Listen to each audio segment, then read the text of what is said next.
Hi there, Church on Main. Welcome to 2022, another wonderful year to serve God's purposes. And I want to bring you a word of encouragement, a word of exhortation. We're going to go to a verse or a couple of verses in Psalm 37. It's a wonderful psalm. Let's dive into it. Firstly, let me just say this about the faithfulness of God, because He is a faithful God. A clever man by the name of Preston Moore said this. He said, He will never let you go, never let you down, and never let you off. That's our faithful God. He's not going to let you off. He's going to hold you to His good purposes. Well, what do I have for you today? I have for you a few verses from Psalm 37. Let me read them for you. Psalm 37 and verse 5 says, Commit your way to the Lord, trust in Him, and He will act. He will bring forth your righteousness as the light and your justice as the noonday. Well, what does He mean by bring forth your justice as the noonday? What does that phrase mean? We've got the sense in our minds that, that must be something good.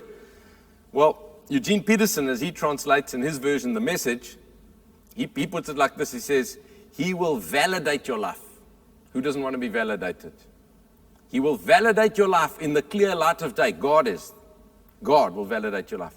And He will stamp you with approval at high noon. Well, I want to have His validation and His stamp of approval on my life.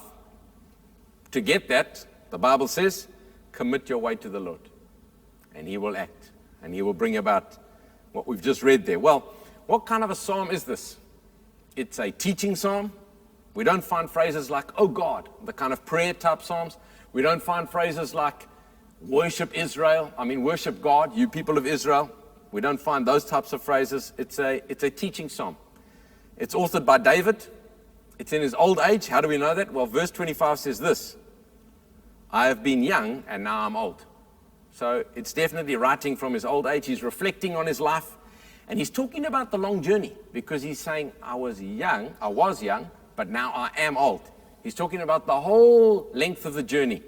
And so this is not a verse talking about commit your way to the Lord and then everything will flow from that point, but it's living a life of commitment to the Lord, ongoing commitment to the Lord, which is an important point to note. So it's not kind of a prophetic promise, as you act, He's going to act, but it's more, you live your whole life to the Lord, and eventually His good purposes will follow you, catch up with you, overtake you, bless you. And so it goes on in verse 26 to say that this person, David observes, is always lending generously, the person who commits their way to the Lord, and his children become a blessing. Well, who doesn't want that? To be a person who lends generously and your children end up becoming a blessing. What else do we know about the author of this psalm? A couple of things which help us understand the psalm. He began as a shepherd on the hills, and he ends up as the king shepherd of Israel. Well, he's also that shepherd who goes to the military campaign while he's a young lad, and there's a Philistine taunting the armies of God, and he's the one who brings down Goliath, that giant. Famous story, 1 Samuel, you go look for it.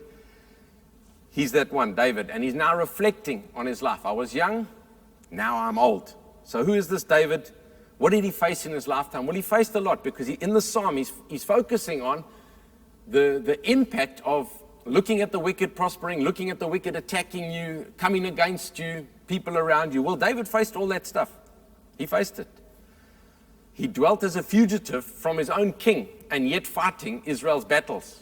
Kind of a crazy scenario. Faithfully fighting Israel's battles, but living as a fugitive to his own king, who he was blessing by fighting the battles on his behalf. His own son effects a rebellion against him, Absalom. He doesn't manage to succeed in the end of the day by bringing about this coup. And then one of his counselors, Ahithophel, sides with Absalom. When the thing turns and David is going to come through, and that becomes clear, Ahithophel goes and commits suicide. And so he's famous for being the kind of Judas of the Old Testament. But David faced stuff. Shimei, 2 Samuel 16, curses David, walking on the hilltop, throwing stones at him. Michal, his own wife, despised him when he was worshipping and abandoned before the people of God. She envied, as it were, her own husband's fame. Crazy circumstances. She should have been celebrating with her husband. He experienced a mass defecting of Saul's men coming to join him because the hand of God was on him. So he experienced great help and aid, and then he also experienced these attacks and assaults and rebellion. His own son trying to steal the throne from him, trying to usurp authority. All sorts of things this man faced. He was young, now he's old. He's reflecting, he's giving us advice as the people of God. It's a very wonderful passage to go to at the beginning of the year. Of course, there are many other passages, but this is the one that was on my heart. And so the first verse reads, "Fret not yourself because of evildoers. Be not envious of wrongdoers." There's a big temptation there for all of us. We can get so worried about that leader and that politician and that all people who are doing all sorts of things, and we can get ourselves into trouble instead of focusing on what God's called us to do. Well, this psalm helps us to focus. This psalm helps us to focus, a Godward focus. And there's an exhortation from this wonderful shepherd king who was young, now he's old. And so the psalm is also an acrostic. What does that mean? Well, it's ordered around the 22 letters of the alphabet. That's the Hebrew alphabet. So Aleph, verse 1, is the first letter of that verse. Beth, verse 3, Gimel, verse 5, and so on, through all the letters of the Hebrew alphabet. This helps us understand that he wrote it as a kind of a teaching for the people and not a kind of a prophetic promise. He's not saying, do this and this prophetic promise, but it's a teaching. And it's the general will of God that he will bless and pour out his favor if we live in this kind of a way before him, which is important to note. I'm not trying to get you to go and practice these things over the next 24 hours, but over a lifetime. David's saying, he was young, now he's old. And he's reflecting on life, and he's saying, if you live like this, your lifetime, the long haul, the long journey, the long race, then these blessings will follow. And so that's what we're talking about. Well, there are a whole lot of injunctions, imperatives, or things he tells us to do in those first 11 verses. And we're going to have a little look at those just now. As we're coming to them, it is worth noting that there's this contrast set up in the psalm between the wicked, who eventually get cut off, and the righteous, who inherit the land. Well, one or two thoughts about that phrase, inherit the land. It's a biblical idea. It's not when your parents die, you're going to get given the farm. It's this, that God has a promised inheritance for his people. And in life's journey, he wants you to inherit it.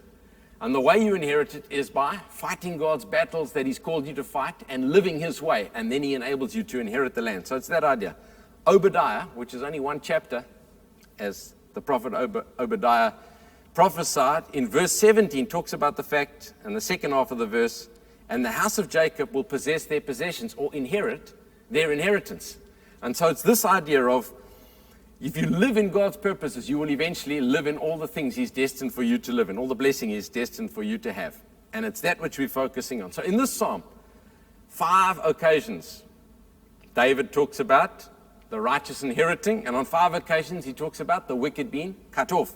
Well, we want to be those who live and inherit the land. And so we want to look at his instruction to us. Although he talks about the success of the wicked, the hostility of the wicked, the curses of the wicked, and even the future of the wicked, what we want to focus on is his exhortation to us, the so-called righteous, those who've been blessed with righteousness in Christ.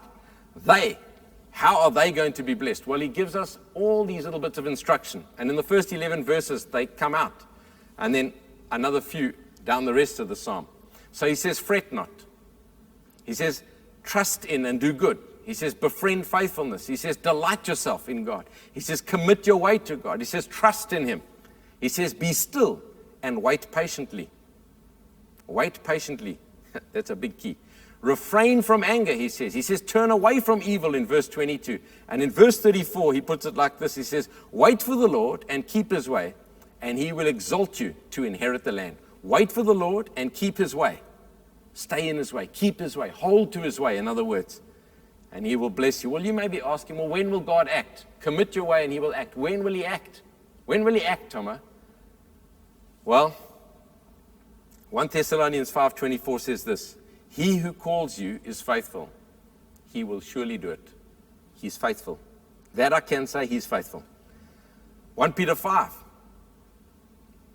Reading from verse 6 says, humble yourselves, therefore, under the mighty hand of God, so that at the proper time, there's a proper time, he may exalt you, casting all your anxieties onto him. There's no point in living with your anxiety. Put it onto him. Good advice at the beginning of a year. Because he cares for you. Be sober-minded. Think clearly. Be watchful. Your adversary, the devil, prowls around like a roaring lion, seeking someone to devour. He's out there, he's trying to, but the Bible says resist him, firm in your faith, knowing that the same kinds of suffering are being experienced by your brotherhood all over the world. And after you've suffered a little while, there's the phrase, little while, the God of all grace, who has called you to his eternal glory in Christ, will himself restore, confirm, strengthen, and establish you. That's what he's going to do in your life. He's going to restore, confirm, strengthen, and establish you. Well, Psalm 37 and verse 5 says, commit your way to the Lord, trust him, and he will act. A word for year 2022. Commit your way to the Lord, trust him, and he's going to act on your behalf. Thank you for listening to me.